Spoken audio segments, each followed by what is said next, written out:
بسم اللہ الرحمن الرحیم والصلاة والسلام علی رسولہ الکریم اما بعد۔ امام ترمذی رحمۃ اللہ علیہ حضرت معقل بن یسار رضی اللہ تعالی عنہ سے روایت کرتے ہیں،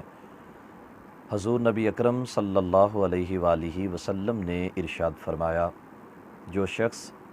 صبح کے وقت 3 مرتبہ اعوذ باللہ السمیع العلیم من الشیطان الرجیم پڑھے اور ایک بار سورہ حشر کی آخری 3 آیات کو تلاوت کرے تو رب ذوالجلال 70,000 فرشتوں کو اس بات کا پابند کرتا ہے کہ وہ اس تلاوت کرنے والے کے لیے شام تک مغفرت کی دعا کریں، اور اگر اسی روز شام تک اس کا وصال ہو جائے تو رب ذوالجلال اس بندے کو ان آیات کی تلاوت کی برکت سے شہادت کا مرتبہ عطا فرماتا ہے۔ اور اگر کوئی شام کے وقت 3 مرتبہ اعوذ باللہ السمیع العلیم من الشیطان الرجیم پڑھے اور 3 مرتبہ پڑھنے کے بعد سورہ حشر کی آخری 3 آیات کو تلاوت کرے تو رب ذوالجلال تب بھی اسے یہی مقام عطا کرتا ہے کہ 70,000 فرشتے اگلی صبح تک اس کے لیے بخشش و مغفرت کی دعا کرتے ہیں، اور اگر صبح تک کسی بھی وقت میں اس کا وصال ہو جائے تو خالق کائنات جل جلالہ اس بندے کو حکماً شہادت کا رتبہ عطا فرماتا ہے۔ پھر یہ مبارک آیات ایسی ہیں جن میں خالق کائنات جل جلالہ کے اسماء مبارکہ کا ذکر ہے، وہ مقدس نام کہ کل قیامت کے دن رب ذوالجلال خود ان ناموں کو پکارے گا، خود اپنی مخلوق کے سامنے جناب آدم علیہ السلام سے لے کر صبح قیامت تک کے تمام انسانوں کے سامنے رب ذوالجلال اپنے ان مبارک ناموں کو بیان فرمائے گا، جیسے حضرت سیدنا عبداللہ بن عمر رضی اللہ تعالی عنہما اس حدیث کے راوی ہیں کہ آقا کونین صلی اللہ علیہ وسلم نے ارشاد فرمایا، قیامت کے دن رب ذوالجلال تمام آسمانوں اور زمین کو لپیٹ کے جس طرح مٹھی کے اندر کسی چیز کو بند کیا جاتا ہے، ایسے سب لوگوں کے سامنے یہ اعلان فرمائے گا کہ میں اللہ ہوں، میں رحمان ہوں، میں رحیم ہوں، میں مالک ہوں، میں قدوس ہوں، میں سلام ہوں، میں مومن ہوں، مہیمن ہوں، عزیز ہوں، جبار ہوں، متکبر ہوں۔ یعنی وہ تمام اسماء جو سورۃ الحشر کی آخری 3 آیات میں ہیں، آیت نمبر 22، 23 اور 24 کے اندر مجموعی طور پہ رب ذوالجلال نے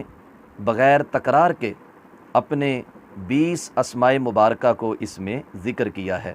تو جو ان اسماء کو یاد کرنے والا بن جائے، صبح و شام ان کی تلاوت کرنے والا بن جائے، تو رب ذوالجلال اپنے فرشتوں کو مقرر کر دیتا ہے جو اس بندے کے لیے بخشش کی دعا کرتے ہیں۔ ایسے ہی اکثر لوگ اسم اعظم کی تلاش میں ہوتے ہیں کہ ہمیں اسم اعظم مل جائے اور ہم اسم اعظم کو پکارتے ہوئے اللہ کے حضور اپنی دعاؤں کو پیش کریں، اور روایات میں بھی آتا ہے کہ جو اسم اعظم کو پکار کے اللہ کے حضور اپنی جھولی پھیلاتا ہے، اللہ رب العالمین اسے عطا فرماتا ہے، اس کی جھولی خالی نہیں لوٹاتا۔ تو میرے آقا صلی اللہ علیہ وسلم فرماتے ہیں کہ میں نے حضرت جبریل علیہ السلام سے یہ پوچھا کہ اللہ کا اسم اعظم کہاں ملے گا؟ تو حضرت جبریل علیہ السلام نے مجھے یہ جواب دیا کہ سورۃ الحشر کی جو آخری آیات میں ان میں تلاش کیجئے۔ آقا فرماتے ہیں میں نے کئی بار حضرت جبریل سے یہی سوال کیا، یعنی ایک بار جناب جبریل نے جب جواب دے دیا تو آقا فرماتے ہیں میں نے پھر کسی موقع پر دوبارہ ان سے پوچھا، دوبارہ بھی ان کا یہی جواب تھا،